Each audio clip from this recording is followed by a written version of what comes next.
Welcome to the Blogger Genius Podcast, brought to you by MiloTree. Here's your host, Jillian Leslie. Hello, friends. Welcome back to the Blogger Genius Podcast.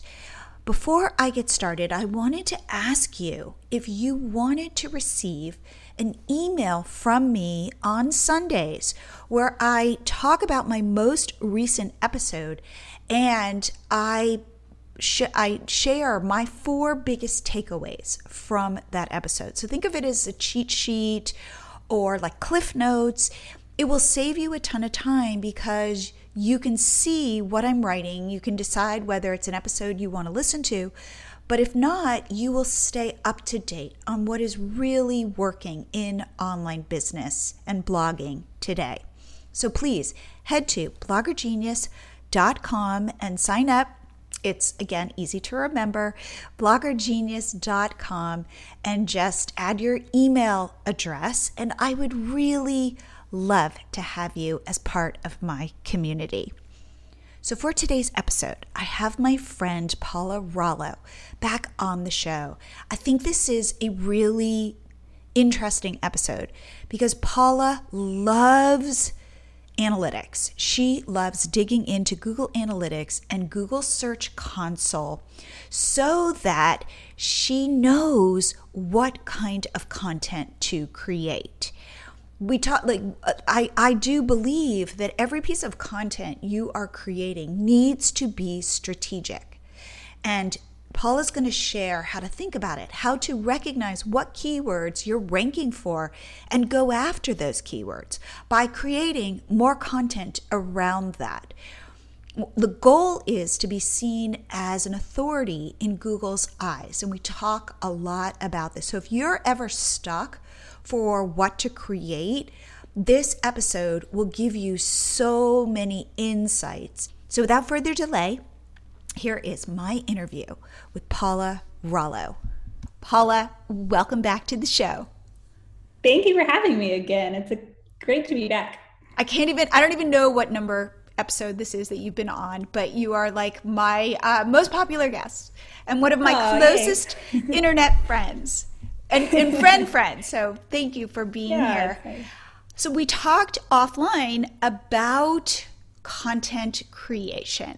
And it's funny because we teach a coaching group, and in our second week, which we just taught yesterday, we talk all about content. And I think that there's this perception that when you're a blogger, you can just write about anything. And that somehow people are going to come, and not only that, but then men are going to show up at your front door with suitcases filled with money. That is what we all think, isn't it? Right? That's so day one vision right there. Yeah, I'm going to write about today. I'm going to kind of look out and go, today I'm going to write about parenting. And then tomorrow I'm going to do my favorite muffin recipe. And then on maybe next week, I'm going to talk about my last trip, whenever it was. And I'm just going to do this hodgepodge of content. And then I'm going to talk about my garden. And I've got all this great content. And people are going to know who I am and come to my site and love what I do. And again, those 2 guys with suitcases filled with money are going to show up. And I'm going to get rich. And it doesn't work that way. And the thing that we talk a lot about in my coaching group is this idea that content has to be strategic. Yes. And that you need to use things like keyword research and your Google Analytics and your Google Search Console and all these different elements to determine what you should be writing. And I would argue my new thing that I say in my coaching group is every blog post needs to be a sales page. There needs to be an action, whether it be buy my product, whether it be join my list, whether it be follow me on social, whether it be click to these 4 other blog posts, that you have got to, this is not just a blog post, it's got a goal attached to it. Yes, because people need a path. They're going to finish your post, and then what? Then they're going to click out and they're going to go read somebody else's post, and that's not what you want. And never remember that it was you. Right. They'll never come back to you necessarily unless you give them a way to come back to you and remember you. because they're on to the next thing, and we're forgetful. We're, as people interacting with social media and all of these things, we forget where we were and how to get back there. And so you really do, you have to give them a path through your site and a specific action to take when they're done. I had this analogy yesterday when I was teaching my session, which is, we like to think that our blogs and that our content is kind of like going to the grocery store, and that I'm saying, come to my site and pick out what you like. I'm going to give you all these options. Like, you could read my travel posts or my parenting posts or my recipes or my DIYs, and you get to choose. And I said, the better way to think about your blog is like IKEA. You go to IKEA and they lead you on that whole path through the store, and it's really hard to get off that path. Yes. And you want to do that for your reader. You don't want to go, you guys decide. I don't know what you like. It's easier for me as a blogger if I just make it a grocery store, because then I don't have to think about creating that path. But if you can step back and really map it out, you will be in much better stead at the end. You will. And going to IKEA, I love IKEA, by the way. But the thing that they do is they make me want things I didn't know I wanted. And I know that like the popular thing is to be like, oh, I go to Target and Target tells me what I need. Like, that does not happen to me as much at Target as it does at IKEA, because at IKEA, there are things that I did not know existed and problems I didn't realize I was having. And they give me the solution to it. And I buy it because it's cheap and readily available. I have a problem. I don't go to IKEA very much because of this. But that is their secret sauce is, as you always say, secret sauce, is not just giving you the most popular thing. If you go to Target, you'll get the most popular thing. And I think sometimes that's our instinct, is like, let me link to this most popular. Everybody enjoyed this specific recipe, so I'm going to link to it in my parenting posts and my travel posts. But they really think through, what does this person need, whether they know they need it or not, and give you that right next step, which is what we need to be doing on our site strategically, is after a person reads this post, what do they need next? Definitely. All right. So you are the SEO expert. You think about this. My hunch is like when you're going to bed at night. But I dream about it. Literally, I've dreamed about keyword research, and I woke up and went, I'm such a nerd. I love that. Okay. So first, let's talk broadly. What are your thoughts about niching down? I have a lot of regrets about not niching down initially as a blogger. I will say that. I think you can be successful not niching down. So I'm not going to say that that's the only way to go. But these days, in a market that's very saturated with online content, if you want to be found in Google, which is one of the most lucrative ways to be found by a consumer, because they spend more time on your site, your ads are more valuable on from Google than they are from other sites. There's many reasons why Google is the best way to be found by a reader. If you want to be found, then you do need to be, if not necessarily niched down, you have to be an authority. An expert. You can't just throw up a post on a topic, even if you are personally an expert on that topic, and expect Google to just be like, well, yeah, that's a great post, I'm going to rank it high. They're not going to, because you don't have the online authority on the topic that is needed to rank well for whatever specific topic you were writing about. Even if you wrote the most ultimate post that could ever be written on the topic, if that's the only one you have on it, Google's not going to really care. Right, because remember, from Google's point of view, they want to provide the best solution to the searcher's problem.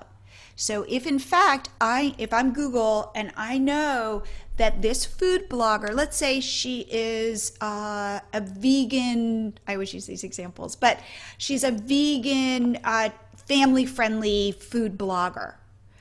And she has written 300 posts on family-friendly vegan recipes, and people love her. And when people are writing about family-friendly vegan recipes, they're linking to her. And she's got breakfast recipes, and she's got lunch recipes, and she's got desserts and dinner and all of this stuff. There are enough signals that Google says if somebody's searching for vegan family-friendly recipes, if you serve this blogger up, chances are it's going to be a good experience. Because not only if that person is searching for, let's say, pancakes, and sees vegan family-friendly pancakes, and then looks in the nav bar and sees everything is vegan and family-friendly, all of a sudden, like, that's a huge win for that searcher and for Google. And so that's why if, let's say, I'm a lifestyle blogger and I happen to do a vegan family-friendly pancake recipe, but that's it, Google's going to be like, who are you? Like, why? Like, look at this other blogger who's owning this space on the internet. Right. Versus you, who's just chosen to do this as a one-off post. Yeah. And this gets more and more important the larger the keyword and the more competition there is around the keyword. So something like a vegan recipe, me on my family site putting up, I could have a better, vegan toast recipe than this lady does.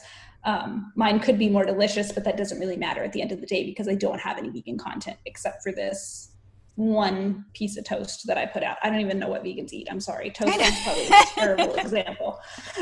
Okay. So I think then what you are saying, which is aligned with what I think, is if you want to have authority on Google, which is the best place, if you can get Google traffic to your blog, that is the most, I'm just repeating what you just said, it's the most valuable traffic you could get.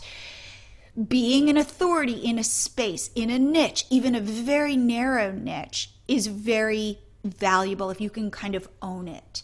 So therefore, when you are thinking about your business, I personally think in today's marketplace, which is very different than when we started 10 years ago. And you could blog about anything because nobody knew. It was like the Wild West. That today, if you want to make a mark, if you're thinking of monetizing, if you're thinking of selling products, if you're hoping your blog post gets seen, you do want to be building around specific niches or your specific niche and building off of that rather than doing kind of a scattershot strategy. Sure. Yeah. And you don't, that doesn't mean you can only ever write about one thing. Like for my family site, I have a insane amount of toddler content, even though my kids are now not toddlers anymore. But when I started the site, I had toddlers. And so I probably have hundreds of toddler related content. And even though I also have who knows what else on that site because it's been around for 10 years, but I focus on a lot of the other things. There's recipes, there is travel, there's a lot of things on that website because it's so old.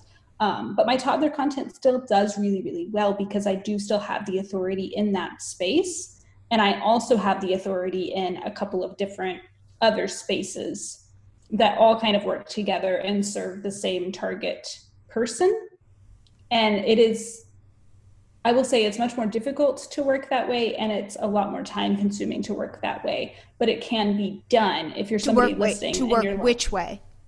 In multiple spaces. Got it. In different kinds of niches. So if you're someone listening and going, oh my gosh, I've already written about 10 different topics because lifestyle blogging is what we all did, that doesn't mean there's no hope for you.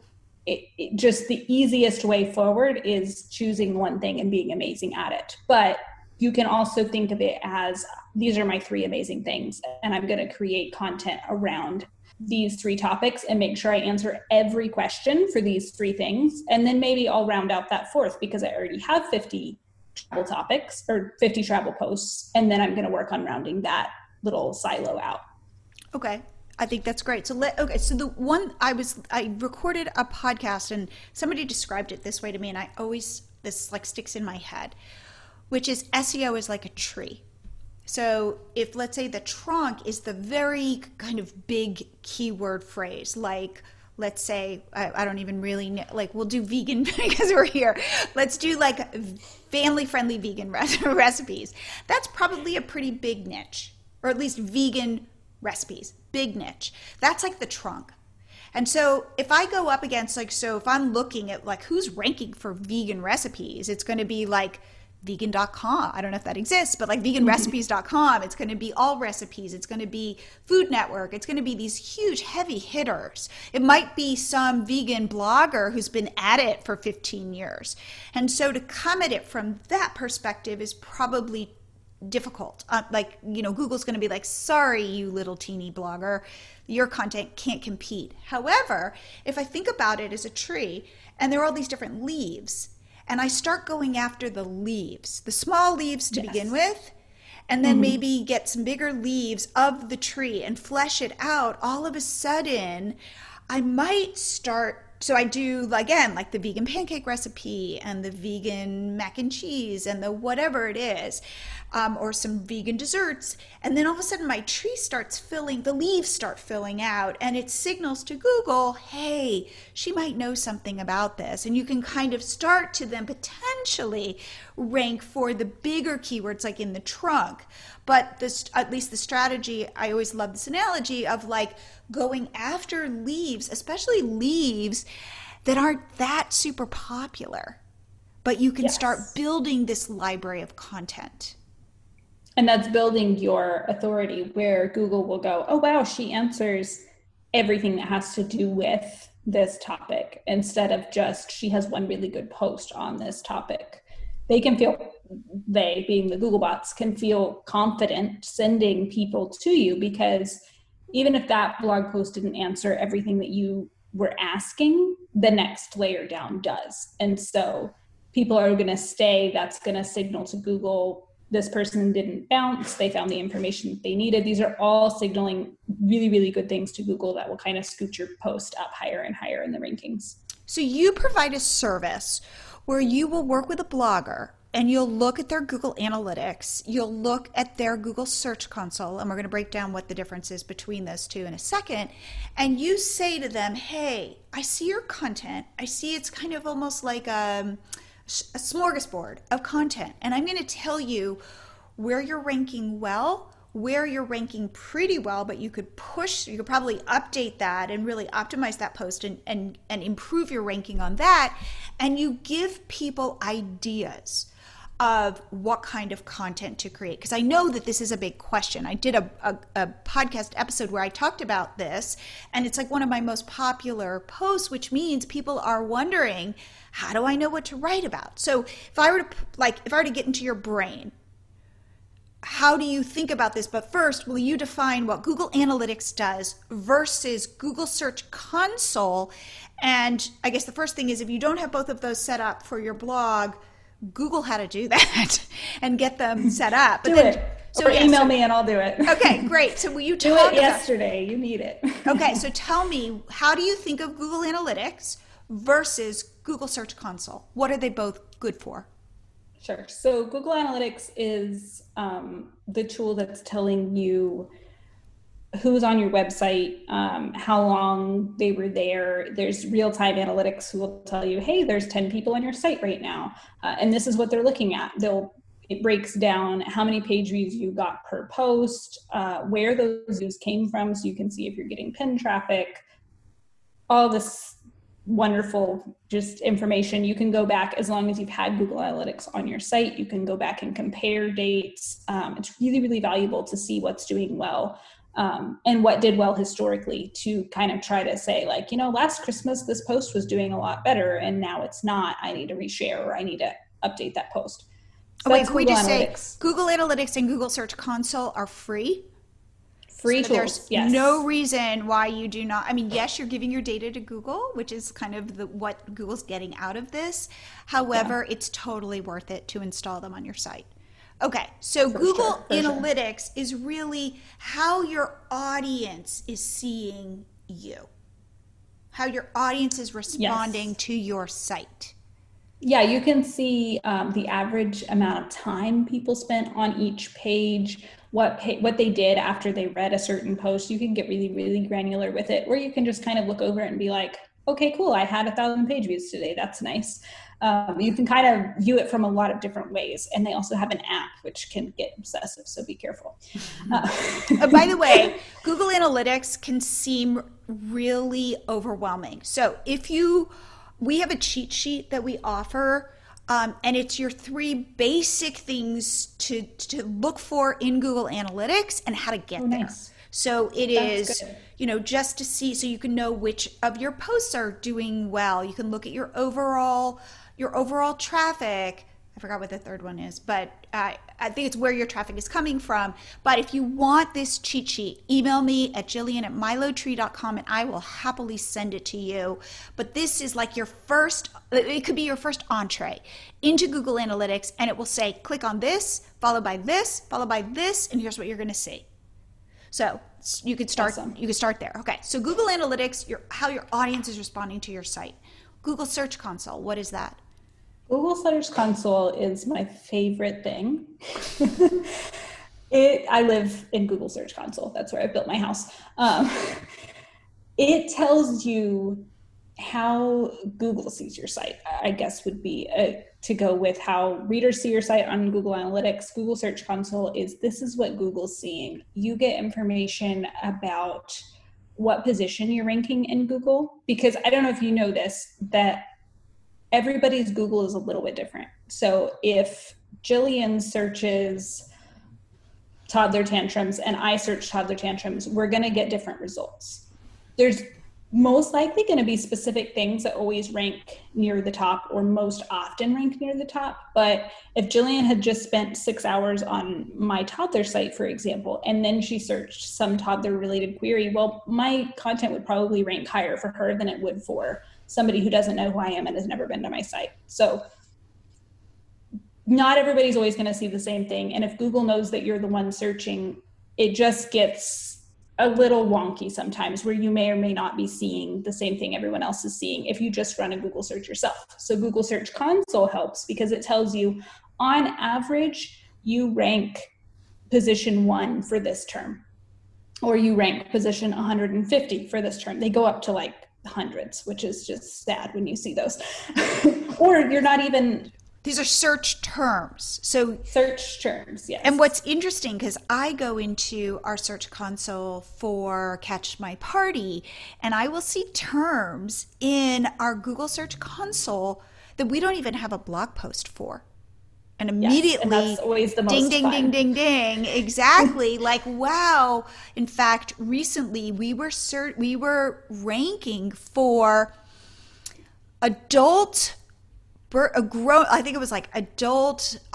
social distancing birthday parties. And we didn't have content on adult specific social distancing birthday parties. So immediately I see that we're ranking for that because we have some content around that.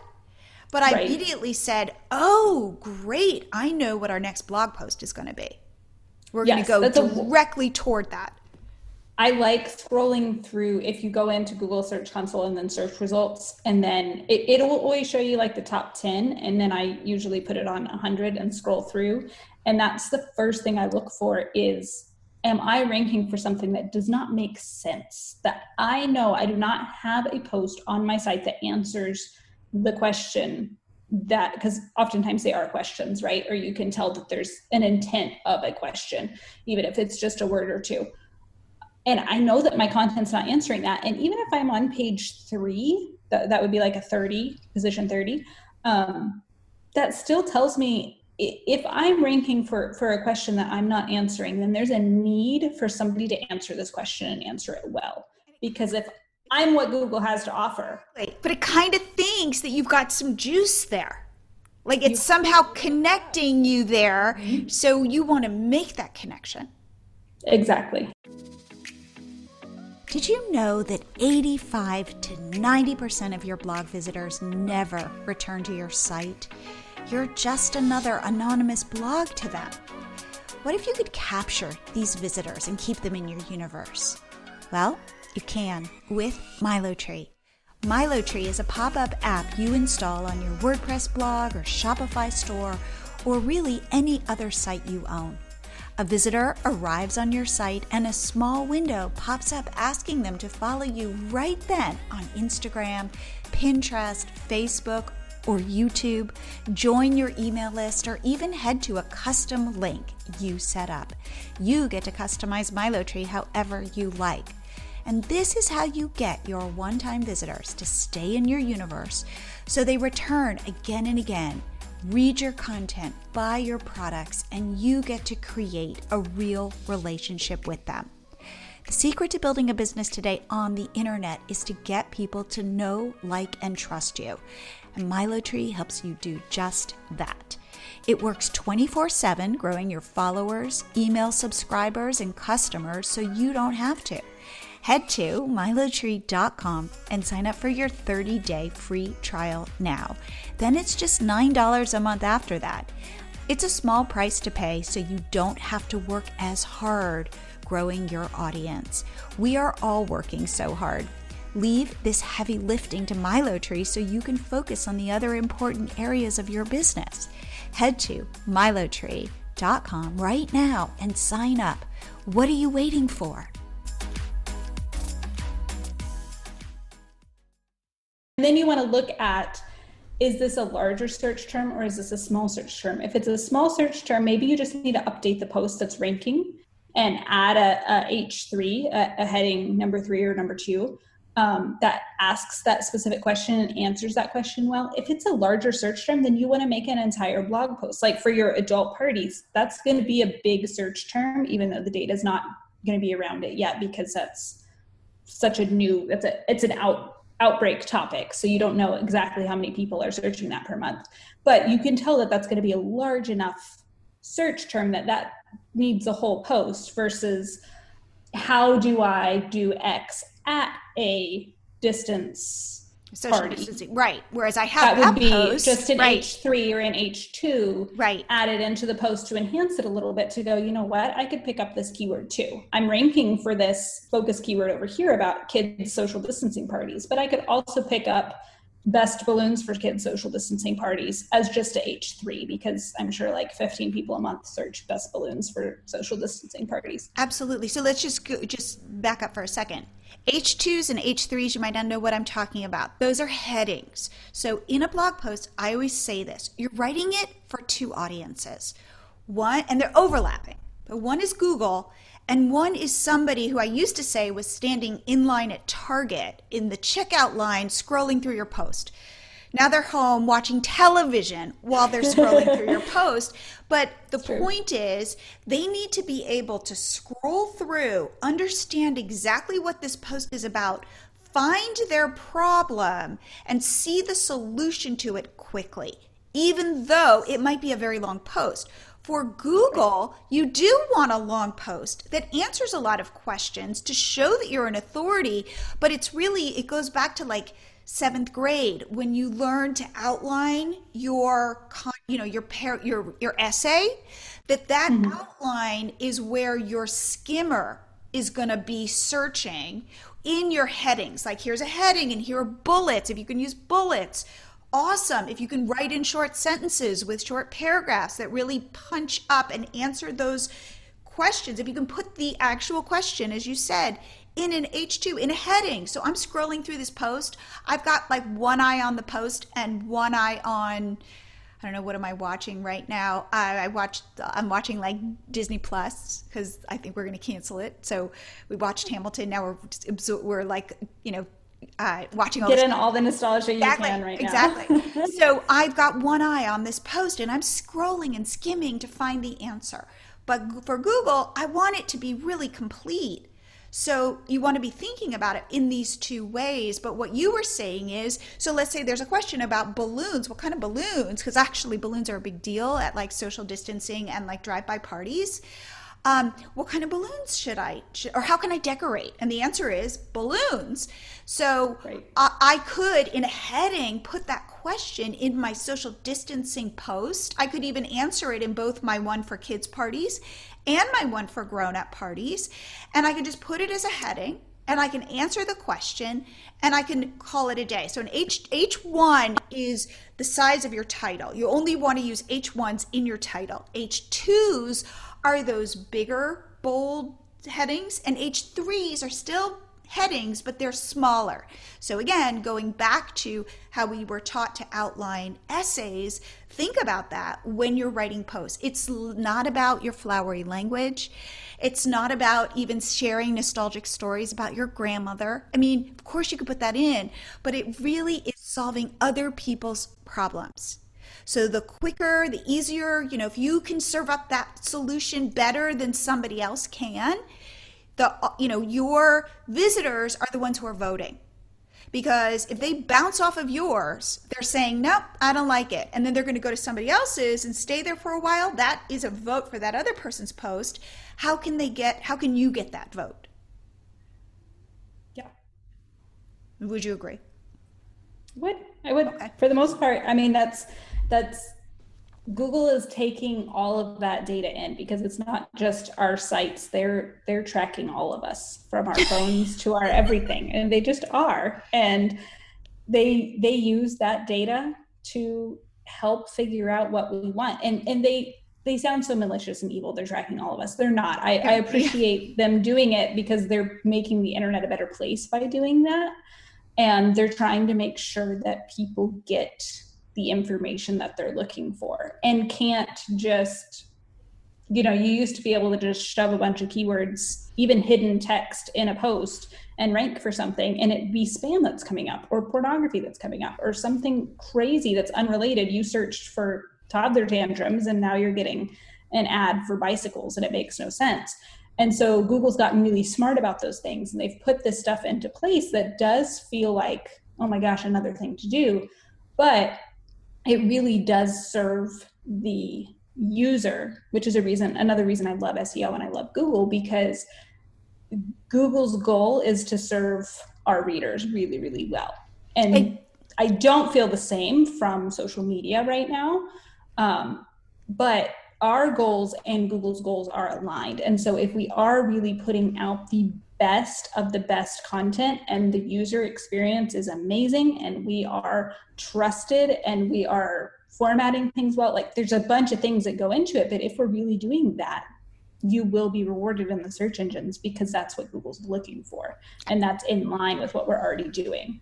Absolutely. And I would argue that Google is really smart, and it can read your stuff. I mean, again, I don't want to turn it into a person. I don't want to anthropomorphize the Google bots, but they can read what you're writing, and they can understand the context of it. So it used to be that you'd have to take that keyword and repeat it, and it wouldn't necessarily sound like good English, like conversational English. Right. But Google can now determine the different ways in which you're using words. So yes, you want to use that keyword. You might want to use it a couple times, but you also want to use variations of that same keyword. You want to use it in different ways, different ideas. That it sounds relatable and readable, and you're not just writing for Google. You're writing for humans first, and you're thinking about Google second, but you want to be thinking about yourself as an authority. So let's go back to Google Search Console. You look at your 100 results of keywords you're ranking for, and you go through those, and you say to yourself, do I have posts for these? Like, could I update certain posts and put these keywords in, especially say if it's a keyword that I'm in the 30th position for this keyword, could I bump that up?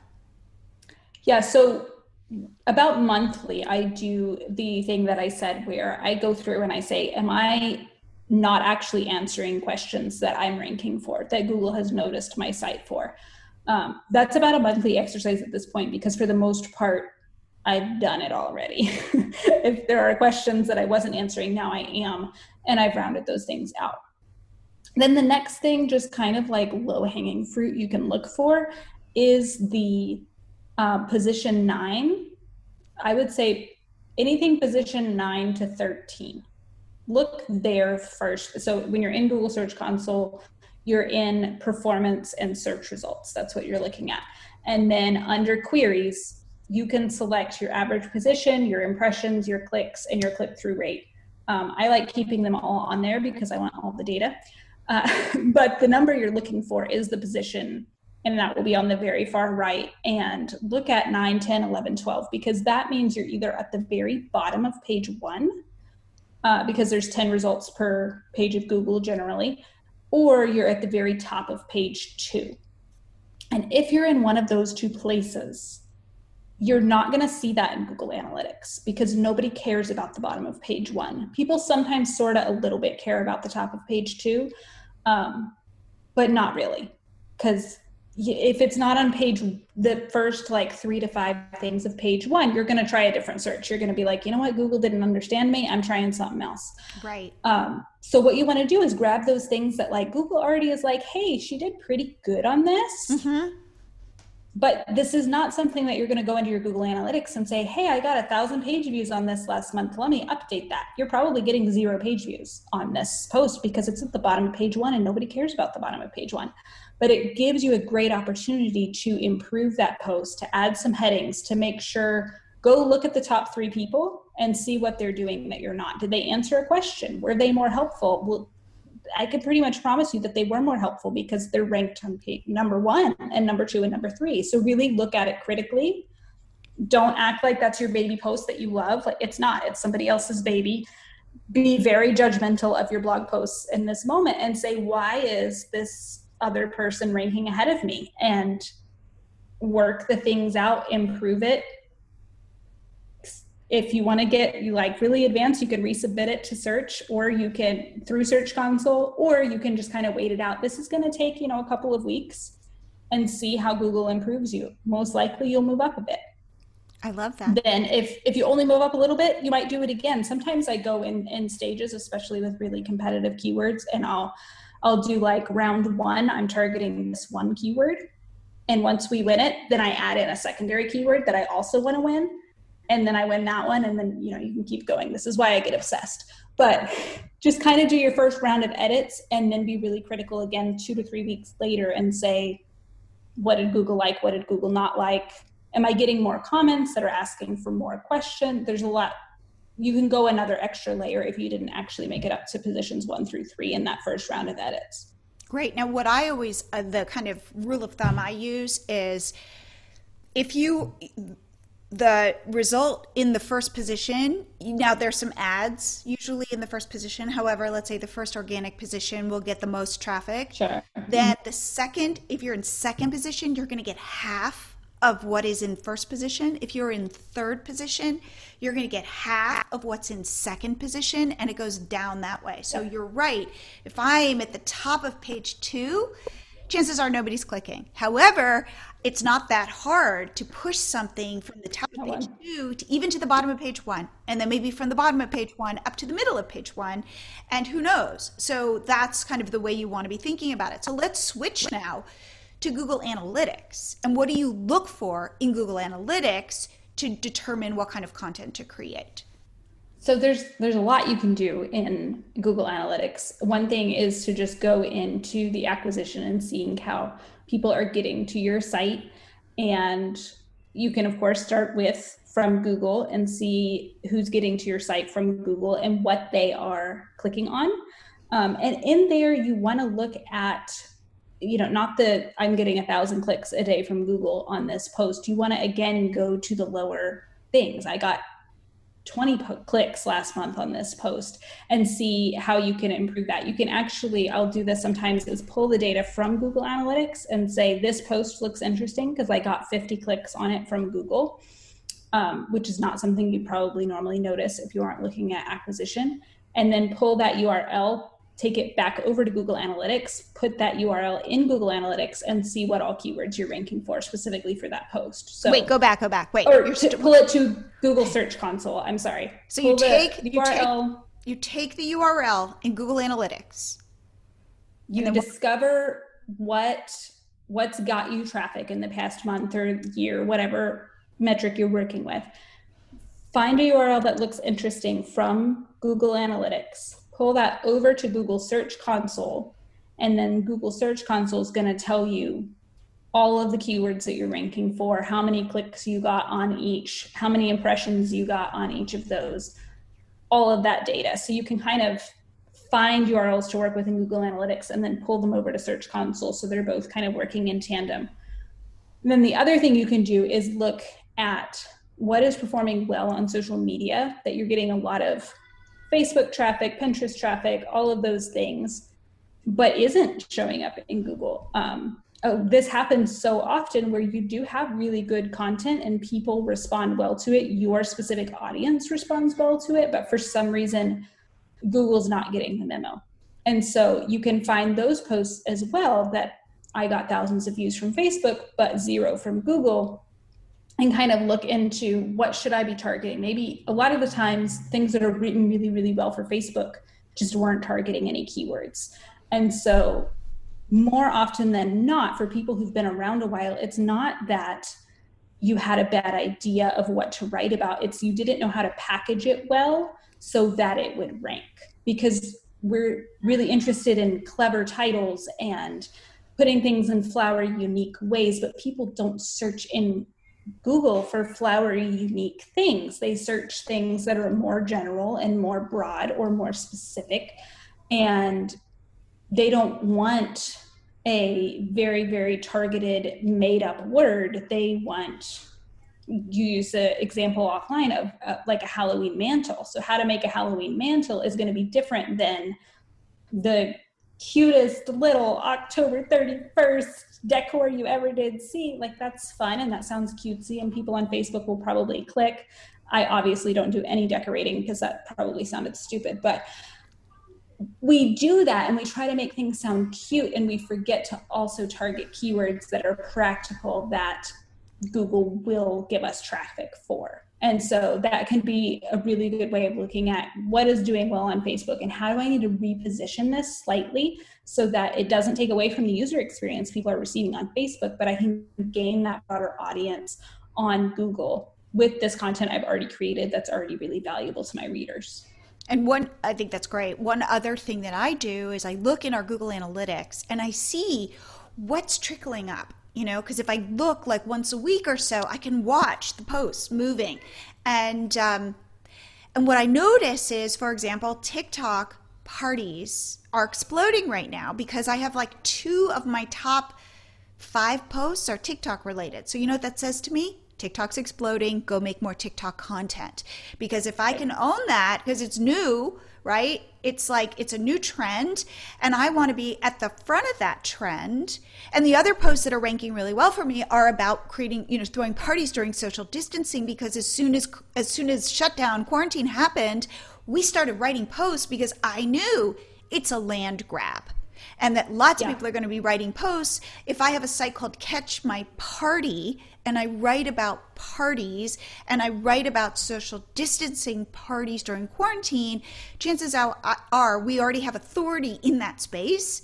And now we're it's almost like you're a plant and you've just kind of sprouted another branch, and so I'm attached to like parties, but now here's this new sprout and I'm going to start building content around that. So I'm always looking for trends, things that are percolating up.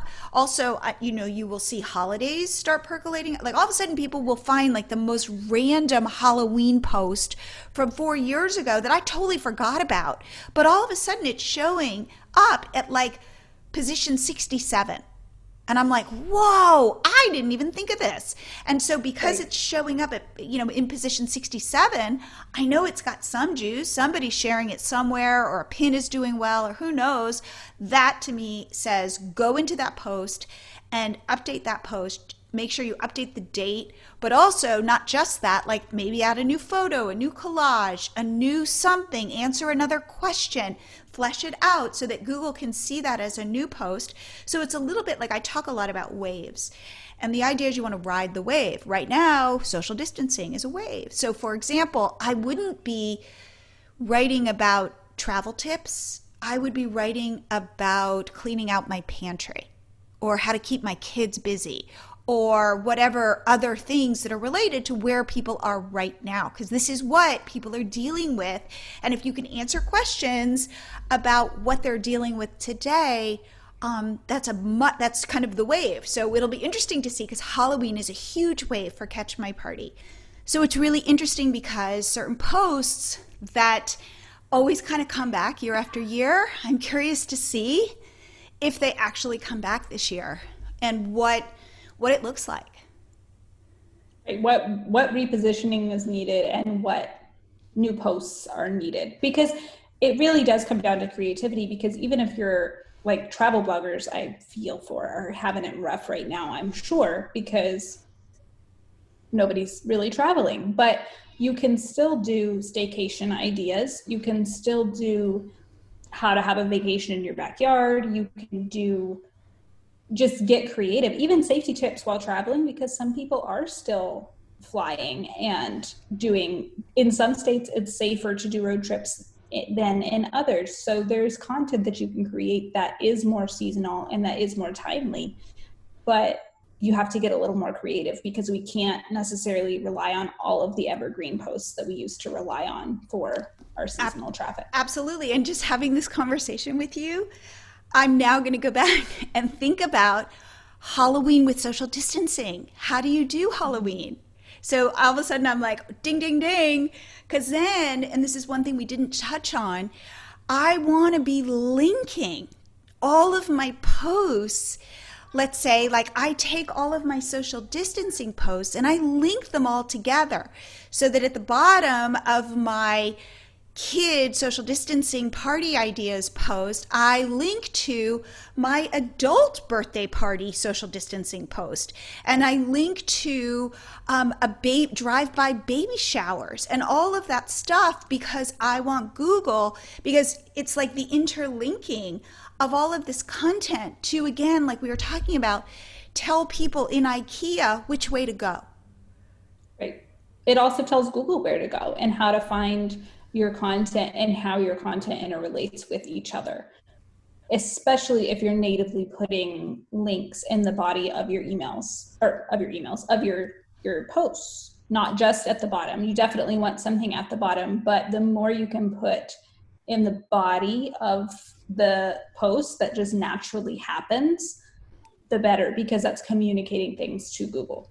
Absolutely. And that's, again, it's like if we use the analogy of the tree, like those leaves are overlapping, you know, they're or kind of back to the idea of like, I sprouted this new branch of social distancing and now I'm fleshing it out, but it relates to this overall tree of throwing parties and celebrating with your family and your friends. And so how do you connect all of this stuff so that you can gain authority? And so this is not my time to go, you know what, I'm going to pivot catch my party, because people aren't necessarily throwing traditional parties. It's how do I pivot my content to adapt to the problems and the questions people are having today. Right.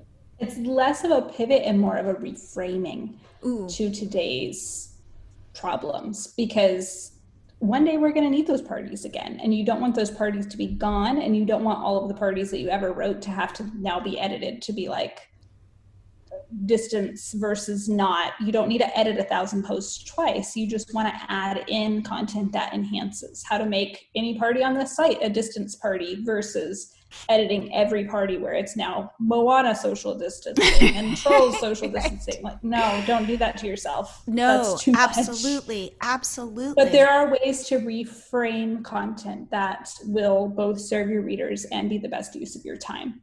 I think that's terrific. Okay, any parting tips with Google Search Console or Google Analytics that you recommend? Oh gosh. I think the biggest thing people don't do is really just get in there, because it's intimidating and there's a lot of numbers and there's symbols everywhere, and there's a language that you have to learn to deal with Search Console. They use their own type of phrases, and you just kind of have to get used to that. And the only way to do it is just to start trying and start plugging away at, how does this look? What is 6.3? I have a 6.3 on a post. What does that mean? Well, click on it and see what they'll tell you. They're really good about explaining things. But if you've never gotten in there and you've never started to play with it, there's not a day that you'll just magically understand it. So I would just dedicate a few minutes a week even just 10 minutes, I'm going to go in and I'm going to click stuff in my search console and start figuring it out, because I think that's the biggest thing that holds up most bloggers is, well, yeah, I have a search console, but I never go in there because it seems scary. Just go in there and mess around and see what happens. And you can't, this is Start the thing, there. Keep in mind, you can't break it. No, you really can't. So it does communicate directly with Google, which is great because they're giving you this information, but it's not going to mess up your site if you're just clicking stuff in your search console. Absolutely. That's always my fear, is I'm going to break stuff and then I'm going to have to go, David, fix this, help. But you can't break this, so just click around. And I like your suggestion. Block out 10 minutes. Now, Paula, you offer a service. Will you tell what you offer and how people can find out about it? Yeah, so I realized that a lot of bloggers are creatives and they like the writing or the photography or the crafting or whatever creative side that you use. That's what's fun. And you don't want to necessarily have to go, let me jump in and look at some numbers today. That'll be great. So I started offering an SEO service where I go in and I look at your numbers and I do a full audit, and then I send you a document that usually has 10 to 12, because I found more than that feels really overwhelming. So I send about 10 to 12 things of, this is what you need to write that's new, that's actually going to both boost your authority and content that you already have and maybe win some new keywords. And then also, these posts could be amazing, but they aren't where they could be. Maybe they're ranking number 3 or 4, but you're not getting the click-through rate that you should be for that ranking. Or maybe there are things that are near the bottom of page 1 of Google, like I was talking about, that you could move up. And I'm going to tell you what you need to do, what you need to update to either move up or increase your click-through rate on posts that are already ranking well, but nobody's clicking on because the other person's structured data was better or their meta description was more fun. So I'm going to tell you all of those things to do, about 10 to 12 different posts, and send it all to you, and then let you do the fun creative work of, I can fill in the blanks on these headings because I've told you this is the question people are asking. Now all you have to do is answer it. This is the way that you could improve your meta description. Now all you have to do is write it in your own voice. And so you really get to work on that creative side, and I just gave you the analytical numbers of, this is what you need to be doing to get the most SEO bang for your buck. If people wanted to reach out to you to learn more about this service, how can they do that? So you can either email me directly, paularollo@gmail.com, or spell go out, to my site. Spell out Paula Rollo. PAULAROLLO. So that's at Gmail, or same name, same spelling, paularollo.com. /SEO, and you can see more about this specific service where I tell you what you should write about and how to get the most SEO improvements for your day. Oh, wow. I think that is such a smart service. Oh my God. I'm like, I want you to get into my Google Analytics and tell me what to write. It's super fun for me because I just want to spend all my time in Google Analytics and Google Search Console. And I really like seeing, like, oh my gosh, if this person would just make these 4 tweaks, it's going to be thousands of page views a month. And It's like, they're missing it. And now they're not. And this is the stuff that keeps me up at night and makes me dream about keywords. And what's cool though, is you get fresh eyes on somebody's site when it's when it's our own site. We can be blind to those opportunities. So to have somebody come in and go, oh, you're missing this, here it is, I'm going to lay it out for you.